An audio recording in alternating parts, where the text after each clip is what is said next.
Hey, wrestling fans, what's going on, everybody? Welcome back to episode 53 here of All Elite Zone on AEZ, and it's good to be back for another week. Lots to talk about this week, and again, I am accompanied by Adam, the say beard, and he appears. There he is. How you doing, Say Adam? appeared and he appears.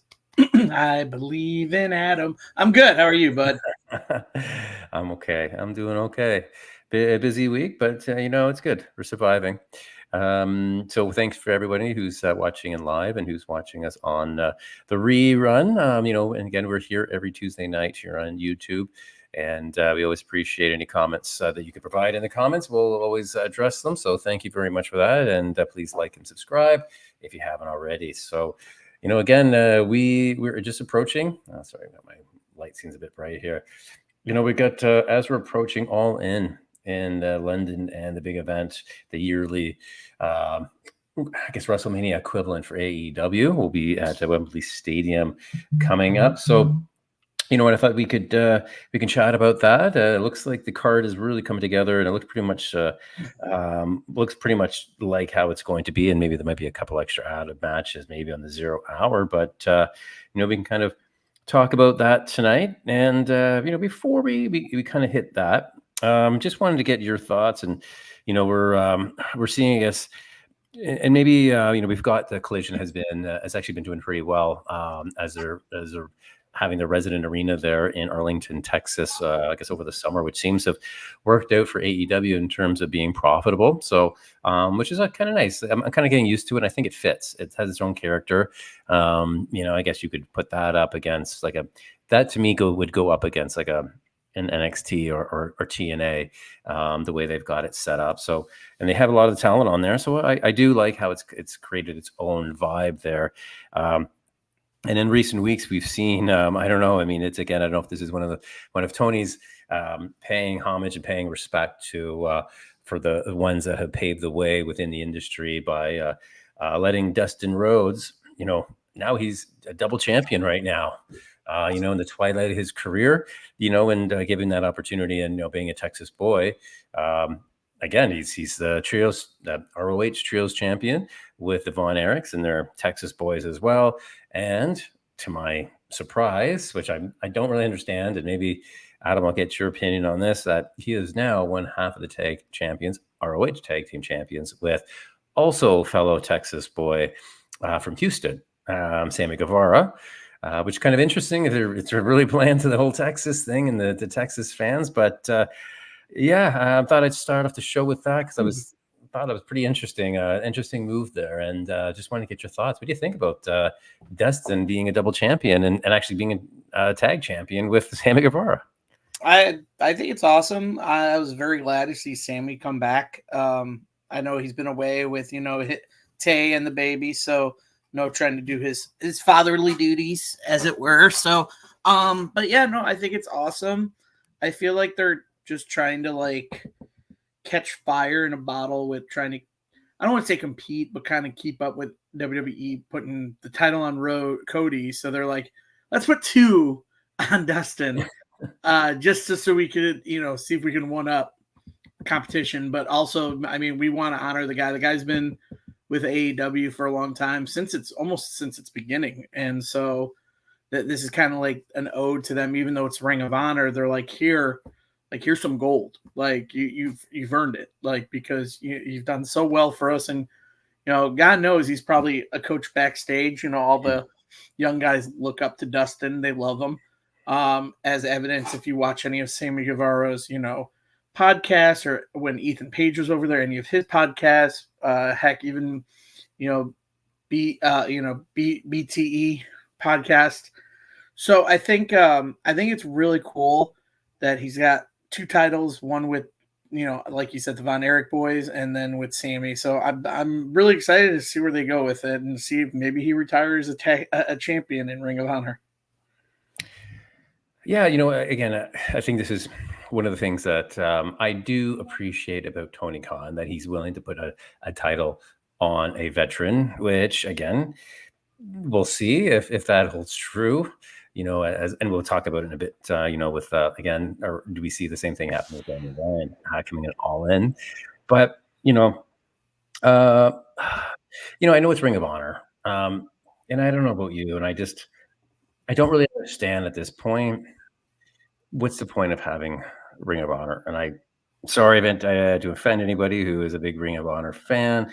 I feel at this point the way it is and the way it's just mixed in with Collision, especially, and Rampage, and it's just mixed. And it doesn't. And for me, as a fan, it doesn't really hold water. I don't really get the significance. It's not even like it's not even like an NXT brand, really. It's it's not even like I can't even see it competing, with the TNA, or even having that vibe, its own vibe. And I mean, I don't know, Adam, if you've watched or been a bigger fan of Ring of Honor over the years, and it had a thing, right? It had a feeling, had a look, it had a feel, and it had its own thing, right? Again, I think I brought this up before, and the way I look at it, it just feels like how when WWE bought WCW or ECW, and they're just throwing the show on before or after to tape it, and it didn't have its feel. It just felt like, here's the extra guys on that were not on the regular show, mix in with a couple of guys, we'll kind of keep that, or we'll just keep Ring of Honor, and here you go. I mean, I don't know. How do you feel about it? Do you feel it even has a personality and a vibe in itself anymore? I mean, when Tony purchased it, everybody thought like he's gonna fix it. He's gonna, get us rolling again with the Ring of Honor that we remember, with the old school one with the CM Punks and the Tyler Blacks, aka Seth Rollins, the Daniel Bryansons, all those kind of guys, Samoa Joes, and thought it was gonna be a revive. And what it is just, for me, it's just more so of like a development, like not even development, just a second fiddle to AEW's programming, with Collision, Dynamite, and Rampage. So to me, it's not even mainstream, even though that's what I feel Tony wanted to do, but he never fulfilled it. So it kind of almost like fade into obscurity. And because I love the old school Ring of Honor, and I would have loved to see what Tony would have done with it. But you get these people that are from the AEW main roster coming over to Ring of Honor and doing all this stuff. Maybe he's trying to get eyes on it with these names, but it's really not working. So you kind of have to go back and assess, what do you do with the Ring of Honor now? Does Tony Khan say, I got to bite the bullet and kind of sweep this under the rug and see if anybody else wants it and focus mainly on my AEW stuff? Or do I try to fix it up a little bit, clean sweep, and try to fix it from the bottom? So right now, as much as I like some people from Ring of Honor, it's not what it used to be. Yeah. And then, I don't know if it's if he was looking, because there's, again, if he was able to have a spot, I know there was potential about jumping on and having where all the, say, AEW content is there, and the fact that he owns Ring of Honor. There's a lot of good content that, I don't know, maybe his thinking was, look at all the stars he had back then, right? If he was able to put a lot of catalog and get a lot of eyeballs. I mean, you mentioned a lot of the names there that are big stars, within AEW or, WWE now, that might actually bring a lot of people that, I think with the nostalgia of wrestling, and people love the history of wrestling, want to go back and watch all this stuff.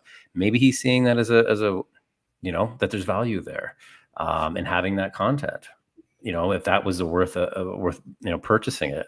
And I did ask you here, and maybe you can shed some light on for me, and not being a huge Ring of Honor fan, but how is it that Dustin is part of the trios champions within Ring of Honor, but then we had, the trios champions, like when it was the Bang Bang Club and gang, and they were like the undisputed. They had like both belts. They had like, it looked like they were the trios for both AEW and for Ring of Honor, unless I'm missing something.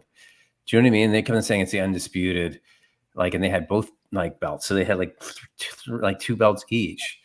So again, unless I don't understand what's with that.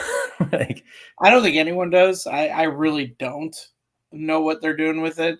All I know is Yeah, what again, it goes back to my statement previously, just the obscurity of Ring of Honor and how flat it has fallen since Tony has bought it. Again, I'm in the opinion of let's sell it to someone else and see if they can run with it and see what they can do with it, because right now it's also just too much on Tony's plate right now with all the 3 shows he's doing with Dynamite, Collision, and Rampage, on top of doing these pay-per-views and doing all the traveling and all this. I mean, I never want to see people out of a job, but I also don't want to see them under a management that sweeps it under the rug and doesn't put any effort into it, if that makes any sense. No, I totally do. And like you said, I think it's just he's turned it into a little development league. Just, it's like, hey, Deshaun, good to have it. Hey, Davis, good to have you guys here. Appreciate it. You know, again, if you turning into a development league, it's really taken away. And like you said, I think it'd be good if you can do so much with it, and it could really improve the look and the feel of it by making it independent and getting that feel back. Because it was supposed to be an independent, and it doesn't feel like an independent. It just feels like a throwaway league, and here send them down.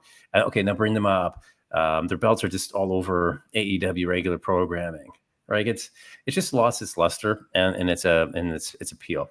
Anyways, from my standpoint, as the kind of wrestling fan that I am, again, others might disagree with that approach, but anyways, I just I know kind of we digressed a little bit there, but again, it's like my point was it was going back to Dustin.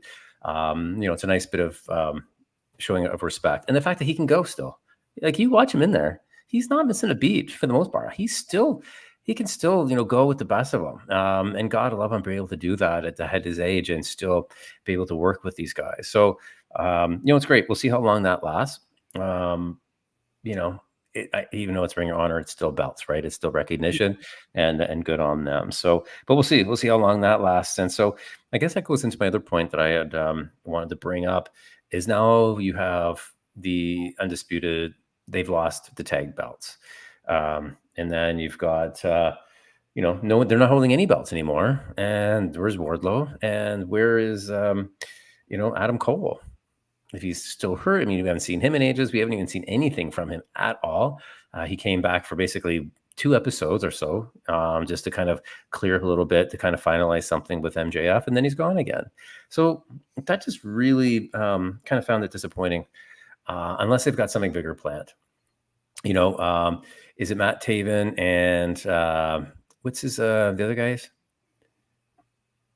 Taven and Bennett. Unless they've lost the titles to make them more active in the AEW tag division, then great.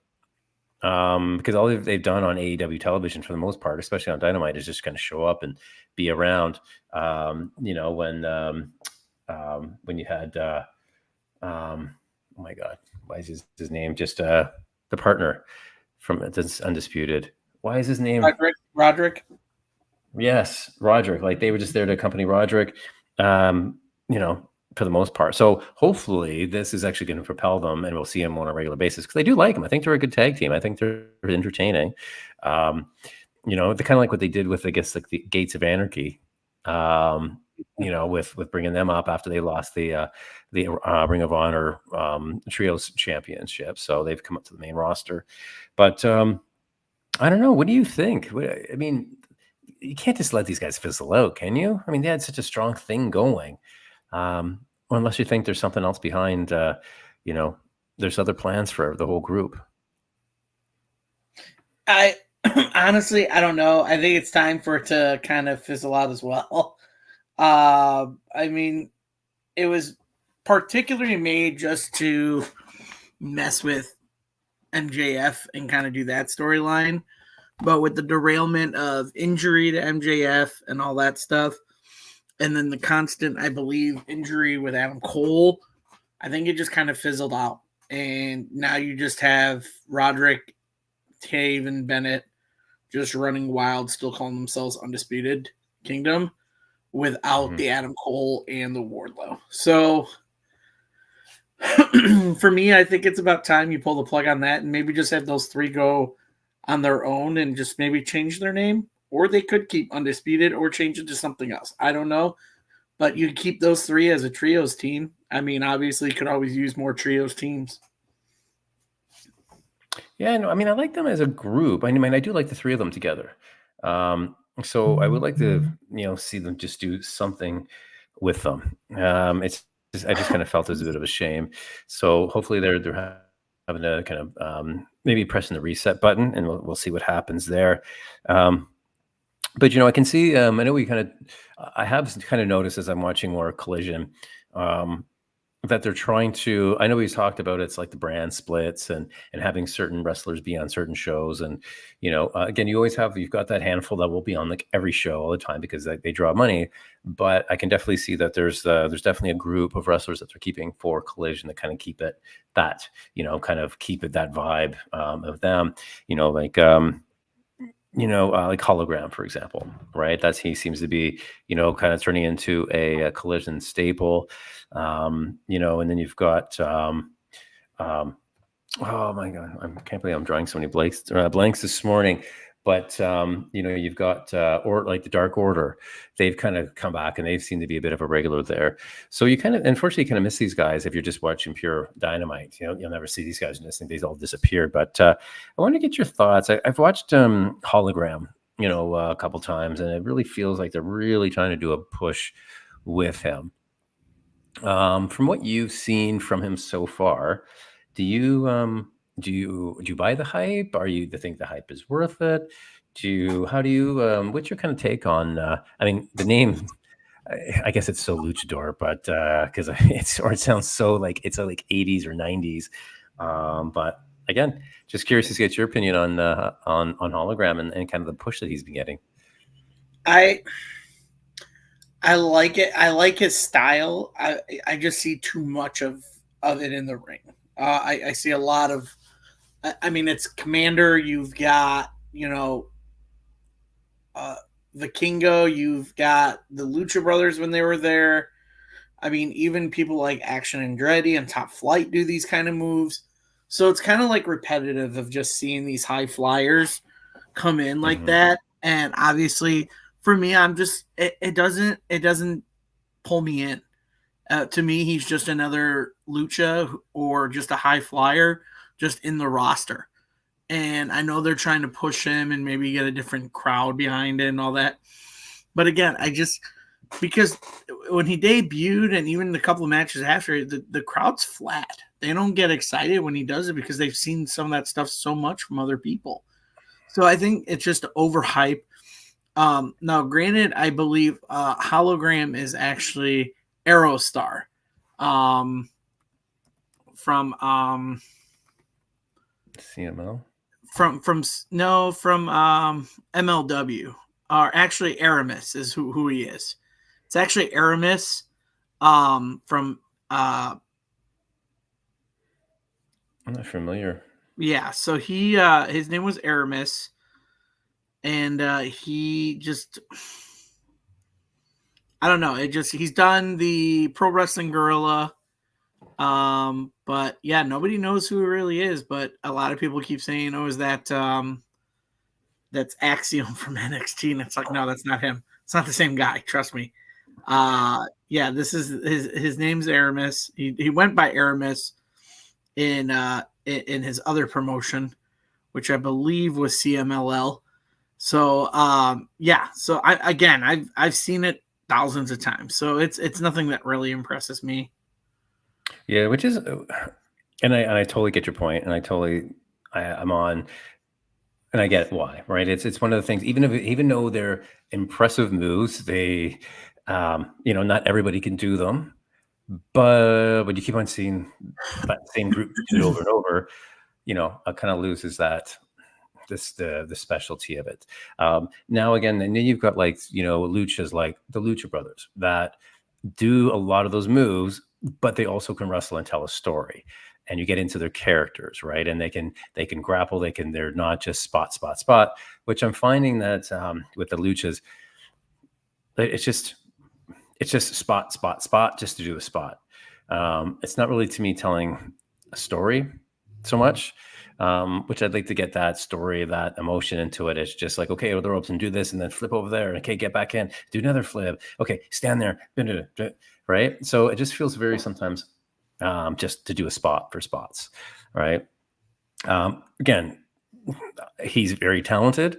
I just hope there's something more to him, or they're going to do something more. And I think sometimes that happens, unfortunately, with some of the luchas when you bring them over to, WWE or AEW. That because again, a lot of them it's to do with the mask. They lose that connection. So again, you've got the Lucha Brothers that have been amazing at that, but again, they also have the half mask. So you can, I think even having their eyes exposed and their mouth and everything does come across, right? And they need that expression. You can see the word they're talking, right? That's still part of the character.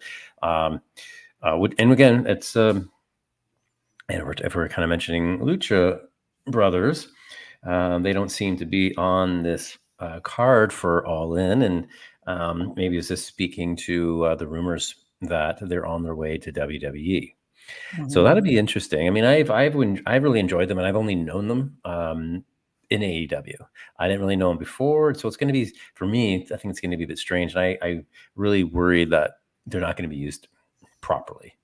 They kind of pivot over there. And what do you like? What are your thoughts? I know we kind of segue a bit there, but that's kind of the big rumor, part of the rumor mill right now, and they don't seem to be on the big card. And do you think it's true that they're going to be showing up on WWE soon?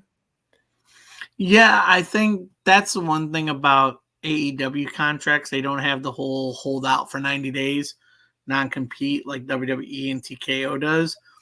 But I mean, I do believe they were in the radar for a while for Triple H and also just TKO. And that's another thing where they're trying to get the viewership of another crowd. You kind of saw it at Backlash with Damian and Bad Bunny getting that Puerto Rican Latino crowd behind like this whole event. So you kind of want to get more of these Latino, Mexican American wrestlers on your program just to get eyes and get more, international shows. And I think the Lucha Brothers are such a good household name. I mean, that you could say Penta Zero and people know who he is.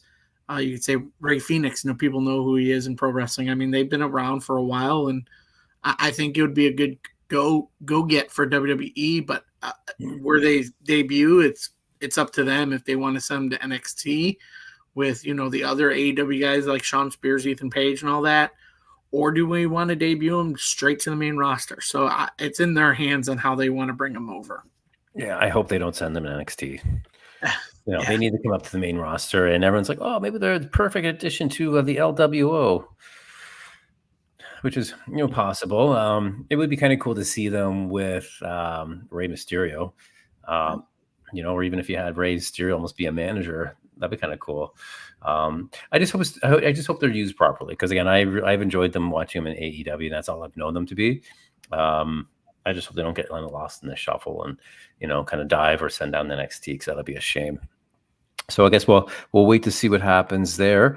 But when it comes to talking about some of the matches here, before we get to the main card and kind of give our predictions on the card so far, there seems to be some key British talent that has yet to be shown on the card. Again, we don't know. There's the gauntlet match, but you could throw some of these guys in there, which I think would be a perfect way to have some of these guys. But there's a few guys here I think that might still show up, maybe a 0-hour match.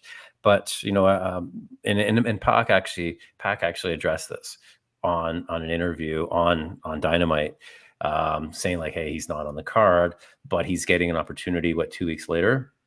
Yeah. And All Out, I guess, for whoever wins, he's going to get an international championship match. I guess the winner of what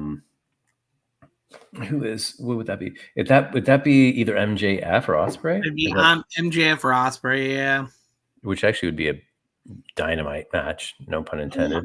But I mean, again, should he be on this card? I mean, don't you want as many of your UK talent on this, or at least I guess they're going to be in. They're what in?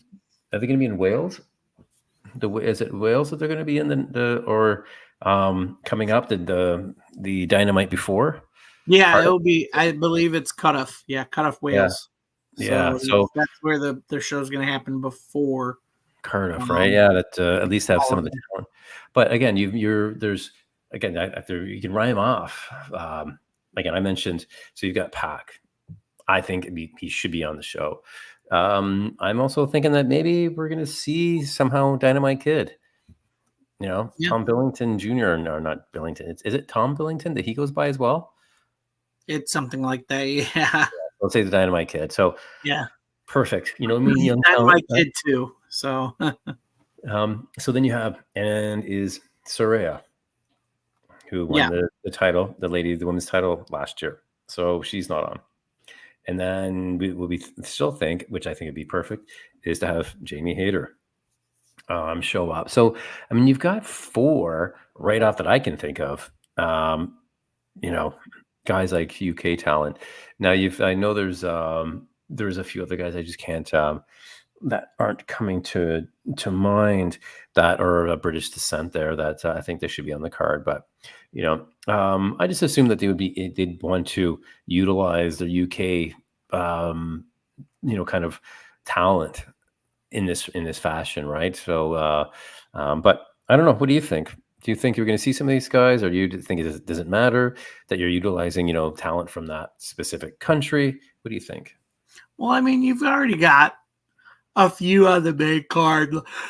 Oh, sorry, like Mariah May. Mariah May is going to be out there. She's from England, So, sorry Osprey, for of yawning. course. Osprey, like you said, you'll probably see some of the other, people in the Casino Gauntlet match. Um, but yeah, no, I think with this show, you would have thought more British representation. They did okay last year with it, with who they had on the card. It was their first one in England, but for that I don't think the crowd cares if it's someone homegrown. They're gonna cheer and boo for who they want on the card. And I think they're still gonna put on a good show no matter what, regardless of how many hometown representatives they're gonna be in the card, So again, obviously we talk about, Mariah May possibly winning the title and then having a Jamie Hayter return. Like you said, the Dynamite Kid Jr., whatever, Billington being in the Casino Gauntlet match. You might also see like other British wrestlers that you never expected to see in the Casino Gauntlet match. I mean, you look at some of these battle royals that AEW have, and they get some of the most random, entrance. They had the one battle royal where Glacier showed up, and I'm like, dude, this guy hasn't wrestled since like '89, like in '90. Like, why is he in a battle royal? So I think you'll get to see some of that represented eventually on the card, but again, I don't think it's needed, just because of how stacked the card is. Yeah, it's interesting. I know. I mean, AEW is always notorious for throwing in all these like New Japan guys in randomly into things. But so it'll be interesting to see who they utilize. And again, maybe that's part of that 0 hour, right, where you kind of throw in a couple extra matches. And if you look at the card so far, and we'll probably touch on the card again next week as we approach. But you had right now the the only match on the All In 0 hour as of right now, right as they're showing is Willow Nightingale and Tomohiro Ishii versus Chris Statlander and Stokely Hathaway. Again, kind of to me a bit of a throwaway match, and it's just supposed to be fun. You've got it's a gimmicky match, right? Something they kind of do these mixed matches for the pay-per-views. But I just don't understand personally, why would you throw in Stokely? Like, there's so many. Why not even have one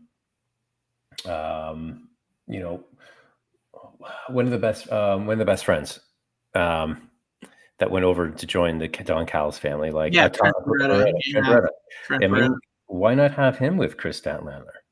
Like, why not actually have a wrestler? I mean, to me, it's a total waste to have Stokely in there. I know it's a bit of a joke and it's going to be kind of a funny match, whatever. But I just don't really get that when they could have made this a little more interesting. What do you like? You know, what do you think of this match? I think it could have been a better fit. Yeah, and they added a stipulation that whoever wins or something like that, they get to pick the stipulation for Nightingale and Statlander and All Out for that whatever title that Willow has right now. So I think it's the CMLL women's title that she has, so that they get the stipulation added at All Out. So there is that little incentive, but yeah, I feel like Stokely Hathaway could have found a replacement. Maybe he still does. Maybe he says, "I'm not going to wrestle, but I found someone to replace me." And it's a surprise name. Maybe it's Ricochet coming in as a heel. Like, I mean, you never know. Like, you really never know who could be that replacement. Can you imagine like a Bobby Lashley? Or maybe a Bobby Lashley. Yeah. So you never know. So, and again, that's another name you might see in the gauntlet match, a Ricochet or Bobby Lashley. Yeah. But yeah, no, I think this match could have been built better. Obviously, that feud between Statlander and Nightingale is really important, really big, but they're not pushing it as hard as they should. Mm-hmm. I agree. If you're looking at the, people keep on saying too, and I don't know where Becky Lynch is standing right now with WWE. Is she truly out? Is her contract truly expired? You know what I mean? And sometimes I always think sometimes there's this is a bit of a storyline or gimmick, like that they're out, or like they're playing like I don't want to be here anymore, but it's all just kind of a ruse, kind of like what they did with MJF, right? Where kind of made, is he leaving? Is he leaving? Oh no, you never know, and then boom, no, he comes back. So could you see, or do what the status is with Becky Lynch when it comes to WWE and returning or wanting to return, or thoughts at all? I think she'll come back. She's a WWE lifer. I don't think her or Seth are going to leave. WWE has treated them both very well with title runs and how they treat them as superstars and stars in general. I think she just let her contract just give up just so she can spend more time with her kid, and let Seth take a lot of the work. But even now, they just wrote Seth off TV, so now they both can take some time off and spend time together as a family with their child. So I don't see Becky leaving at all. I mean, that is one name that I truly believe will not leave WWE outside of a Seth Rollins. I don't think Seth Rollins will ever leave WWE for how well they treat him and how well they pay him and how big of a star he is over there. So I don't think you're going to see Becky Lynch over in AEW or any promotion anytime soon. Mm. Yeah, it would be pretty cool though, and the crowd would go nuts if she showed up at something like this. But I don't even know if that's even possible. But and the other, they're tossing around four names. I can't remember the fourth person that they were. Oh, Shane McMahon. That was the other one I've been seeing as a possible. Like, could you see him? And what is that? What would that do? For AEW, all of a sudden you have a McMahon over there. That'd be crazy, actually. So I don't even know if that would be even a possibility. But yeah, you know what? I think in terms of when you have the Casino Gauntlet match, I think this is the perfect opportunity to have one of these surprise guys. Again, whether it happens to be a Ricochet or a Bobby Lashley, for example, or both, but probably just one of them. But this is where you can stick these guys in, and then they haven't said how many guys are in this gauntlet match, have they? So it could be 7, it could be 8, it could be okay. Throw you in. Okay, let's throw you in. Okay, we need more guys just to have guys being part of the show. I think did Orange Cassidy, did he already qualify for this, or he won this match and it's like he's in there? Yeah, he apparently won number 1 draw in the Casino Gauntlet match. So that was the match that they had. Of course, I was like, oh, of course, why not it be Orange Cassidy again? Like the guy who again, he can do no wrong, and he gets all the opportunities. Yeah. But so it'll be interesting to see what comes out of this. And I think, if anything, we're going to see a surprise guy out of this one. So this will be interesting. And again, this is the match that we could see some of that UK talent thrown in there, just for shits and giggles, right? Just to kind of represent the UK. And why not? Because you don't need it to make sense, right? Everything's just more like about spots and about surprise. Yeah. So this would be a perfect one for that. Now, we do have the London ladder match for the AEW World Trios Championship. And I think we also called this, and we've been talking about this a lot, that there's a good chance it's going to be a multiple teams that are going to go up for this. And why not, right? Again, the more the merrier, get more guys in the match. But again, this means it's going to be friggin' chaos, because now you have a ladder match with, what, 9 guys? Yeah, 12. You would have 12 because it's 3 people per team. So you'll have 4 teams. The mystery team. Yes, you'll have the mystery team. So probably Top Flight and Action Andretti.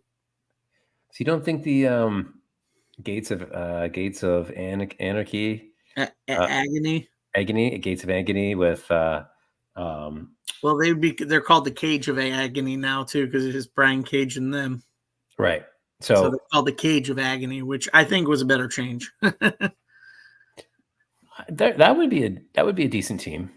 Right. I think they're trying to fill that out come one of these shows this upcoming week.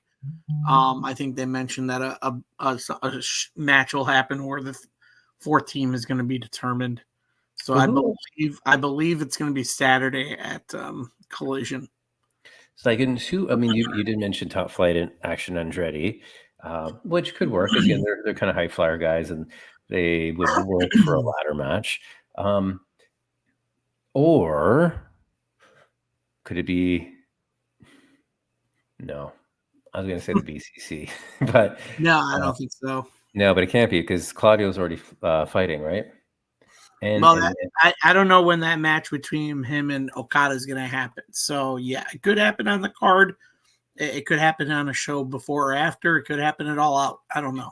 Because I never thought it's something that I saw this advertised. I think it's supposed to be for Dynamite, like this week, I think.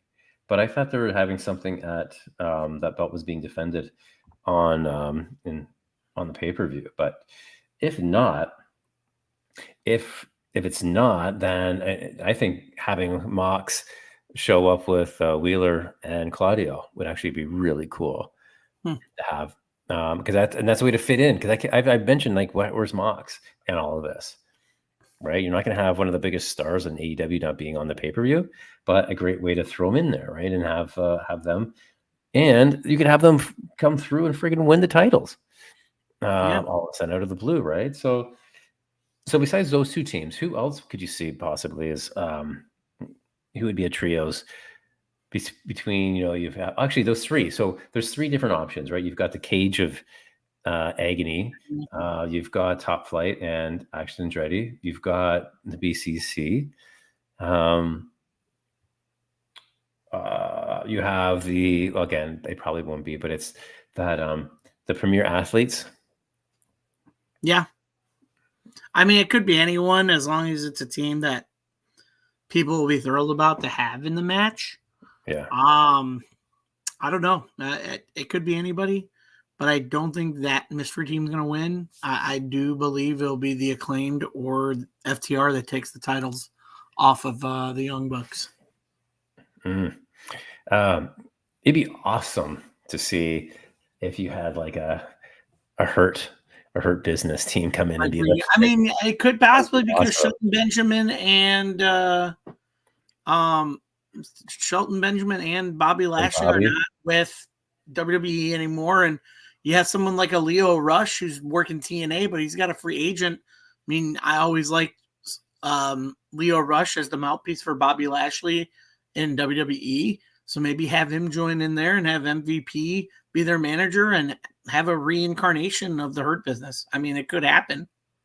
Yeah, I guess you'd really have to get or have you could have throw another guy in with them. Like, is there an AEW guy that could complete a Hurt business, right? Like I think eventually, like people have been, obviously people love the thought of an options of like, oh my God, can you imagine a fucking Will Hobbs with Yeah. those guys, man, and just have just these massive guys? I would love that. I think there's people are jonesing for a Hurt business kind of reunion in some form that never got the justice it should have had, right? From to go further. So yeah, that'd be interesting. Um, do you see? I mean, no matter what, like, do you see Christian, Nick, and Killswitch hanging on to the titles? No, I think they put those titles probably on House of Black, or I mean, the only team I'd love to see have on them is House of Black. But for some reason, something in me is telling me they just won those titles, so I don't think the patriarchy is gonna, lose them that soon, unless they do pull the switch on Luchasaurus Killswitch turning on them. I mean, they've been planting that seed for a while now. So I think maybe here at All In, that's where they pull it and the crowd goes nuts, and House of Black wins and the crowd is even happier because that means all three guys are staying with AEW. So I mean that's the only thing I can think of. Yeah, no, I agreed. I think that would make the most sense personally, and then beef up and keep the momentum with the trios division.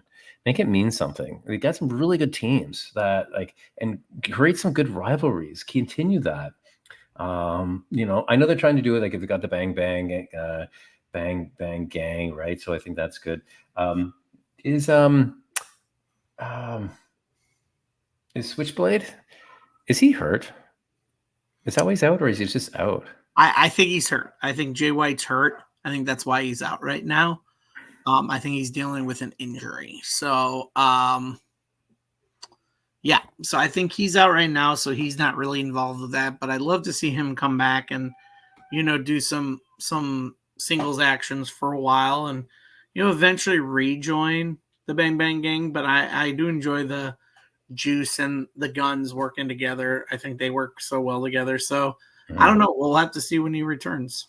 And again, if anyone wants to comment on who they think the third team or the surprise team could be, or who you guys might think that might be in the gauntlet match, by all means in the comments or comment afterwards. We'd love to hear your thoughts if anyone's listening out there with what the possibility could be. But the other match that we kind of called,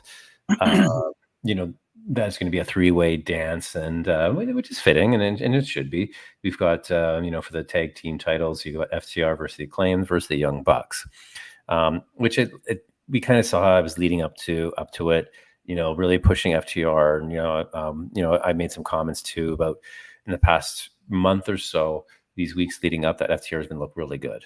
They look as good as they've ever been in a long time, which is great. And obviously the Acclaim, they're doing a big push with them. And finally, the Young Bucks are putting their titles on the line. I think this is the first time since April or something like that they've actually been on the line. They need to start defending them more or lose them. And I get them. The whole thing is because they're the EVPs and they can decide what they want to do and if they want to defend them or not. Right? I know it's playing to that and why they're holding it so long. But what do you? Who do you think? Excuse me. See, it's contagious now, Adam. The onion. But who do you think is going to come out on this one? The FTR or the Acclaimed, or do you think Young Bucks are going to retain? I think it's either the Acclaimed or the FTR. I think they did what they had to do with the Young Bucks, winning the titles, holding the titles, doing all this stuff. Maybe they lose the titles and go all crazy CEO stuff and go, listen, we can make changes, we can do this, blah blah blah. So they go like the viral or not. I'm trying to think of the word. Vile. There it is. Vile CEOs that they were to the limit, to the 100th. To where they're like, all right, well, we're just gonna wreak havoc. We lost titles, we can do whatever we want, blah blah blah. So I honestly do think the Acclaimed or FTR might walk out of All In with the titles, and if it's the Acclaimed, they have to turn heel I think they've been leaning towards that with them turning heel, which would be good. It would be a good feud between them and FTR for the tag titles, with the heel Acclaimed and face FTR, because FTR has always been, cheered. So Yeah. Again, if I put my as guys are getting to their twilight era and having that respect and that riding into the sunset, I wouldn't be surprised if they put on FTR. You know what I mean? It's kind of the last. This could be the last hurrah. They look great. They're still fan favorites. Let them have it for a few months and then throw it onto Acclaims, right? And then maybe, if they kind of fizzle out a bit, or we could be totally wrong. They'd be like, "What are you talking about? We're here for another few years, man. We're right back into it." They could prove us wrong. They look healthy, as far as we know. I don't know if there's any contract disputes or or contract limitations that are going to be coming up, or renewals. I have no idea what that looks like for them, but it'll be interesting. I think it'll be a good match anyways. It'll be entertaining. I really hope that the Young Bucks don't retain. But again, they could pull some strings and pull that whole EVP thing and somehow do it, right? And they'll drive people crazy if they do retain, right? There's one match that I don't know. I'm probably looking forward to this the least. And maybe you are as well, is the FTW for the World Championship. You've got Hook versus Chris Jericho, the Learning Tree. I don't know. I don't know what to think about this. it could have been left off the card, honestly. I'm going to be totally honest with you there. I could care less about this match, really. This could be a 0-hour match to me. But I won't be, because it's Jericho, right? Right. And he's not going to be on the 0 hour. We know that. As long as he is involved, and I think he's more involved in AEW than we think he is in terms of the booking and storyline and all that kind of stuff. He's still the main guy there. Now, are we going to? Now, if he loses the title, does the Learning Tree gimmick still continue? Because it kind of feels like it's kind of based around him having that FTW belt. Yeah, I think it ends if he loses the belt, which he should lose the belt, and it should be retired. I think Hook needs to move on to better things than a low-level title like the FTW belt that is not even recognized in AEW. It's just a belt that's been around since his father introduced it. So I honestly think that Hook needs to win it. Hook needs to retire it and give it to his dad and be like, "Listen, it's yours. It's always been yours. I'm done with it. I'm moving on to better things." And then just be done with the whole Learning Tree, and maybe just have Chris Jericho be manager for Big Bill and Keith and Brian Keith. That's just my thought. Yeah, I'm not really sure. Yeah, where they're going to go with this. And you know what? I just think it's about there's too many belts, and we don't need. You're already seeing defending of like CMLL belts. We're seeing New Japan belts. We're seeing like FTW belt, like belts that don't really belong in AEW or don't really add any value because they're other organizational belts, right? And or again, and then you throw in the Ring of Honor belts. So he's just got like belts. And here, you want a belt? You get a belt. You get a belt. You get a belt, right? So it kind of goes back, and I think that's one of the things that you're starting to see with that's starting to irk old school wrestling fans, because literally we grew up with, if you're a WWE fan or WWF fan, it's like, look, either you're the champion, you're the IC champion, or you're the tag champions. Or if you were special enough to be the $1 million champion, which again, that was again a belt that kind of passed around, but it was really not a true belt. But you know what I mean. And there's prestige in that, right? I get when you kind of when you bring in other belts, I get that, right? So, but I don't know. Do you think it's just overkill for the belts, the sake of having belts? Like. And which is more prestigious now? And like, what belt do you want? What means what? What means since you won this, that kind of means you're on to the next level. Kind of like how the IC title, kind of meant the next level is you're at least getting into the heavyweight kind of run opportunities, right? Yeah. So I don't know. Like, is it too many belts that don't mean anything? Just to throw belts on matches, and for what? Yeah, I mean, no more than the FTW belt. It's just another one of those belts that Chris Jericho can say that he won, to put on his records. But I honestly think it's just a waste of a belt. It's just a belt that's just used so you can implement a hardcore match somewhere on either a TV show card or a pay-per-view card. It's like we got to have one hardcore rules match, and it's the FTW title that pretty much implements that. So I think the FTW title is pretty much the most useless title right now in AEW. Yeah. I agree. I think it's a good idea to Hook needs, if they're going to progress Hook at all, you kind of, you're disappearing there. You're definitely all in, or you're out there. Yeah, you got to get rid of the belt. Just like get rid of it, retire it. I know they've had it. Basically, it's been around since almost the inception of AEW, though, for the most part, right? Because no, it was originally ECW. No, I know, but since Taz has almost been a part of AEW since the beginning, right? He has been, yeah. And that belt was right, so it's brought in on Brian Cage like pretty within the first year, I think, of AEW being around. Yeah. Right. Oh, look who's here! Just as we're approaching our hour. Good to see you, Connor. I just come in and yeah. So we're just we're kind of just running through. I mean, we're going to save some of this because we're going to probably talk about it, some of these matches next week, anyways, as some of the card solidifies. But there's stipulations, right? I guess wonder what match is going to be of the bloodiest match of them all, right? There's got to be thumbtacks. Maybe we're going to see a lot of blood. Maybe that in the latter match, or we've got now for the TNT Championship. Now it's a coffin match between Darby Allin and Jack Perry. So that I can see that could be a bloody match as well. That one I'm hoping that Jack Perry retains. I think they still have some time with him, and I like him. I like his character much better right now as a scapegoat than I liked him when he was Jungle Boy or that other inception of a character they were trying to roll with before he was suspended, which was weird.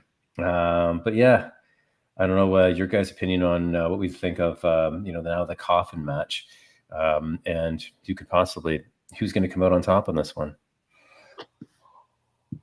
Personally, for me, I think there's a 50% chance Darby wins. Someone said in the comments on Talking Elite or something, I think I was watching, that in one of those coffins, Sting's going to be inside, and Darby's gonna win.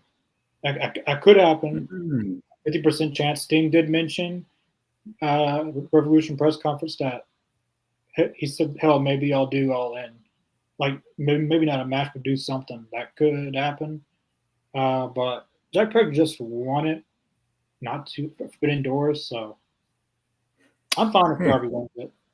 But that would actually be pretty cool. Yeah, I never heard that. Yeah, okay. Now they mentioned that Sting could be hiding one of the coffins, or if they have multiple coffins, that would actually be pretty cool. That would be something fun. Yeah, I could see him raising the coffin, and Sting just does his thing that he does, rising out of the casket. Yeah, that'd be pretty cool. Adam, what do you think of this match? Yeah, I think, like I said, Jack Perry just won it at Forbidden Doors, so I don't see him losing it. He may be the only elite member that doesn't lose his title at All In. I think Young Bucks may lose theirs. They'll find a way to get the Continental title off of Okada, and Jack Perry will be the only one holding a title in the elite.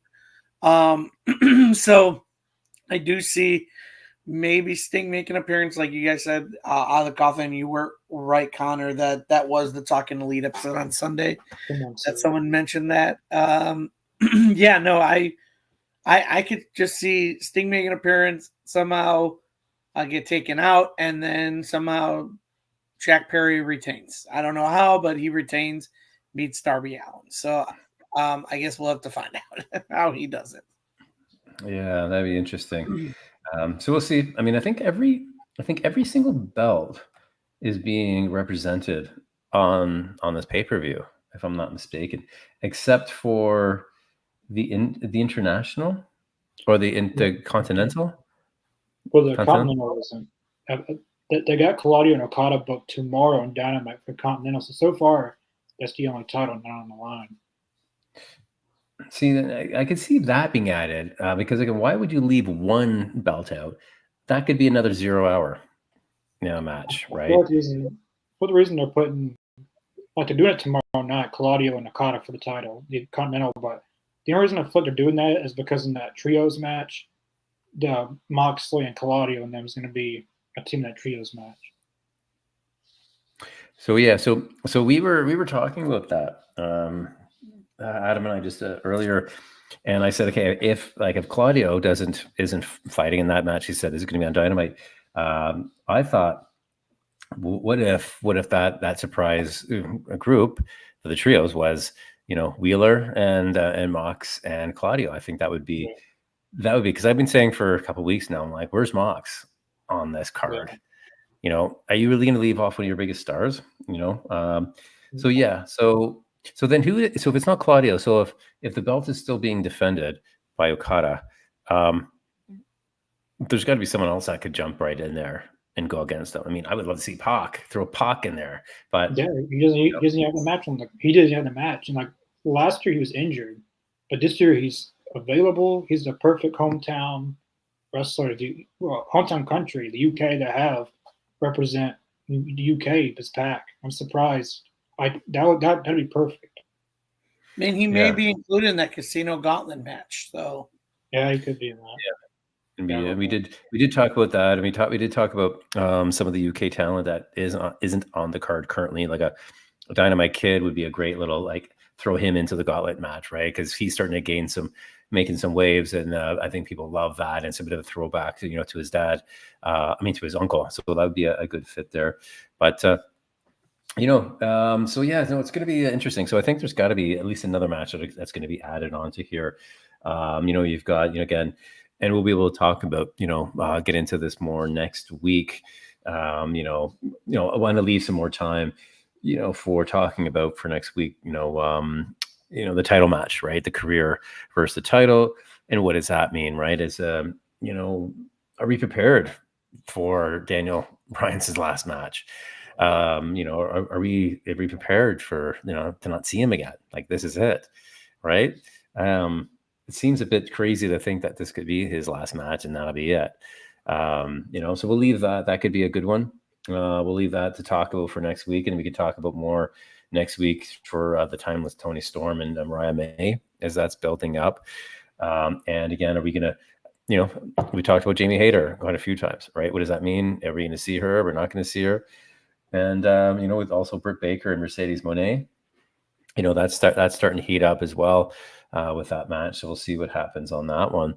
But, and then we'll talk about Ospreay and MJF. So again, we've got some good content to talk about for next week as we lead up to it. And again, I think that we add in, I think this week we'll see another match being added on. And maybe we'll get some more guys added into the Gauntlet match, because right now we've got just Orange Cassidy that's going to be in that one. So, and please, God, please don't let Orange Cassidy win that Gauntlet match. Can someone else win something, please? The stupid thing, the Royal Rampage, they had Darby Allin win that when he already has a TNT title shot. Right. There's a handful of guys that I can see, where guys have probably been so irritated. Really? Again, him again. That's great. Oh, that's great. Let's spread the wealth. Right. There's a couple of guys that cannot do any wrong in this organization. Darby Allin and Orange Cassidy are two of those guys that can do no wrong. And those guys are in the back pocket. They've got Tony Khan in their back pocket. Moxley as well. Moxley, yeah. He wins all. So you've got a handful of these guys, and it's just every time I see them in these matches, I'm like, please no, please no, please no. right? Let someone else. It's time, man. I really, I want to see some other talent. I'm sure the guys are dying for change backstage too. Like there's a lot of good talent that they're just not getting that the time of day. So, but as we're approaching here, right on the hour, I just want to see what you guys have coming up for the rest of the week. I know, Connor, are you doing your live reaction? Yeah, we'll be live for Dynamite tomorrow. Yeah. Very cool. And you got and Adam, I know you've moved your show to Sunday nights from Thursday. So Yes. will you be doing your show this Sunday as well? Yes, I will. I'm gonna actually start it earlier too. I'm gonna try to do it at 5:00.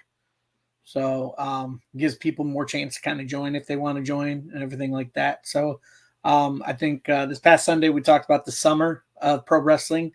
Had a lot of good views. Had a lot of people commenting. So it was a good solo show for me. It was my second one. Didn't mind doing it, but I'll be back Sunday and we'll do it at 5:00. That way it gives more people a chance to kind of join the show and talk. Oh, perfect. Well, I'm sure it'll be a great show as always. And, again, we're getting really close. So like I said, next week we'll be able to kind of dive into some of those other matches. We'll get a little more clarity from this week, I'm sure, between all the shows on what's going on. And as we head down to this final week into All in Wembley. So it's shaping up to be a good pay-per-view. I think the ticket sales have been doing well. I think they've got a good crowd so far. I'm not sure what the latest is on there. In terms of what the ticket sales, I guess, unless you guys have heard what that looks like currently. I think right now they're at maybe 50,000 for All In, possibly. I think they are 49, 50,000. They're around that range. It's still a big show. As long as they kind of cut off the arena, so it makes or the stadium, so it makes sense and looks good, on TV. Then that'd be good. But no, it's great. So we'll have lots to talk about. Lots is going to be happening for this week. All across, there's never a dull moment right now in the world of professional wrestling. We've got lots to talk about. There's more than I can't even keep up with it all, to be honest. There's just so much content out there, which is great. But you know what? Again, thanks for everyone who's been able to tune in, and we always appreciate the comments. So thanks, guys, for saying hi. And if anyone has any comments or suggestions, we're always want to read those comments and engage in the conversation with any of the viewers and anyone like typing in, whether live or afterwards. So, hey, thanks, David. So I really appreciate that, and we always appreciate the comments and support. It was nice to see you, Connor, to hop in, even though it was for a little bit. Good to see you again. Yeah. And Adam, always a pleasure, sir. And thanks for everyone again who's tuning in. And we'll do it again next Tuesday here on YouTube on All Elite Zone AEZ. So thanks very much for tuning in. And please like and subscribe if you haven't already. And tell all your family and friends. And again, thank you for all the support. And we'll do it again next week. Thanks, guys.